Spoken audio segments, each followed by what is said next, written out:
जी तो नाज़रीन असां हिन वक्त मौजूद आहियूं घारो वेझो फिल्टर ते जिते नूर बेगम स्कूल ते जिते ये कोरोना सेंटर कायम कयो पियो वञे उन हवाले से हिते कुछ ॻोठाणा ऐं आड़ोस पड़ोस जे जेके माण्हू उहे सभु गॾु थिया आहिनि उन्हनि जो उहे सराप एहतियात लॻा पिया आहिनि। अचो त उन्हनि खां व्यूज़ वठूं त हुनजो छा चवणु आहे। अस्सलाम वालेकुम। ज़िले इंतज़ामिया सां गुज़ारिश आहे DC साहब गुलाम कादर पलीजो साहब असांजो अध जो MP जाम अवेद गोराम साहब जी सां गुज़ारिश आहे कोरोना सेंटर जेको हिते नूर बेगम स्कूल में कयो आहे इहो बराए महिरबानी असांखे न खपे। असांजा ॻोठाणा हिन लाइ मुतासिर थींदा। महिरबानी करे इहो असांजो गुज़ारिश आहे ज़िले इंतज़ामिया सां इहा असांखे न खपे कोरोना सेंटर ते न खपे असांखे। गोठ बचायो ग़रीबनि खे बचायो ग़रीब मिस्किननि खे बचायो हिननि खे हटायो हितां पंहिंजे मुल्क मोकिलियो हिते न आणियो के बाबा सभु ग़रीब मिस्किन माण्हू आहिनि केरु इलाजु कंदो।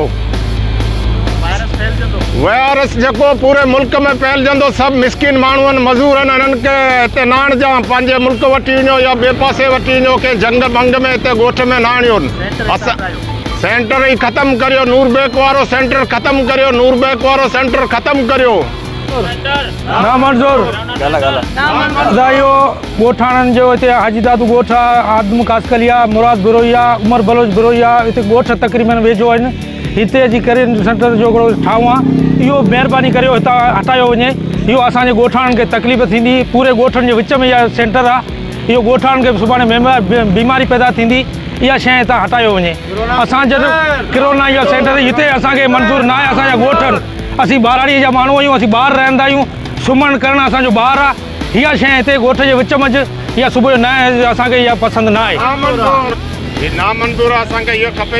नूर बेगम में कोरोना सेंटर क़ाइमु कयो वियो आहे जेको तमामु ग़लति आहे ऐं हिते जो मुख़्तलिफ़ बिरादरियूं रहनि थियूं ॻोठ आहिनि आसपास जा तक़रीबन 50-100 ॻोठनि जेके मुतासिर थींदा हिन शइ जे करे।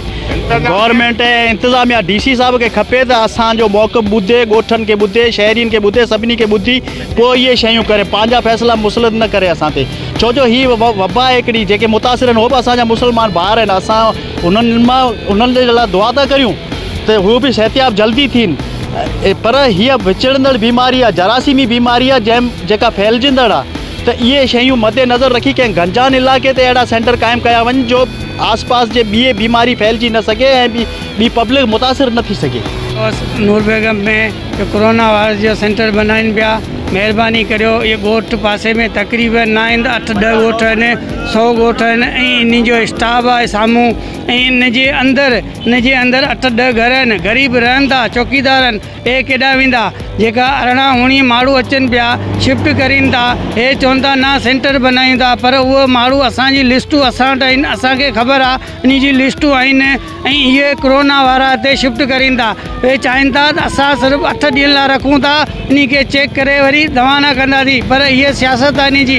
महिरबानी करियो वज़ीर आला मुराद अली शाह खे अर्ज़ु था करियूं त इहो सेंटर ॻोठ जे विच मां हटाए वञे ऐं अहिड़ी शइ अहिड़ी जॻह ते बनायो जिते को माण्हू न हुजे उन्हनि जो इलाजु थिए ट्रीटमेंट थी वञे उते जॻह ते हुजनि अहिड़ी जॻह हुजे जंहिंमें आवाम न हुजे पासे मां अचणु वञणु न हुजे उन्हनि जा पंहिंजा डॉक्टर हुजनि जेको हुजे इहो त उन जॻह ते खोलियो आहिनि जे जॻह ते हर माण्हू रहे पियो ऐं स्कूल आहे ॿारनि जी नंढड़े ॿार पढ़ंदा आहिनि उन्ही खे 15 ॾींहं लाइ हिते रखनि था पर जरासीम हिन जी 3 महीननि खां वठी कोन वेंदी। इहे महिरबानी करे हिन स्कूल खे हिते सेंटर ठहणु कोन ॾींदासीं। कोरोना बंदि करणु चाहियो। जी नाज़रीन तव्हां हिन वक़्तु ॻाल्हियूं ॿुधियूं ॻोठाणनि जूं ऐं हिते मक़ामी जेके माण्हू वेठल उहे तकलीफ़ूं सरापा इज़ाज बणियल आहिनि। इन जो इहो चवणु आहे त कोई कोरोना सेंटर असां हिते हरगिज़ क़ाइमु थियणु न ॾींदासीं छो त हीअ वॾी वबा जेका असांजे नंढा मासूम बचनि खे बि लॻी सघनि थी। कैमरा टीम सां गॾु मोहम्मद अली माला सोच TV घारो। सब्सक्राइब कयो हमारे पंहिंजे चैनल सोच TV खे ऐं बेल आइकन के दबाइण कॾहिं भी न विसारींदा। सब्सक्राइब करें आपके अपने चैनल सोच TV को और बेल आइकन पर क्लिक करना ना भूलें। Don't forget to subscribe our channel Soch TV and press the bell icon.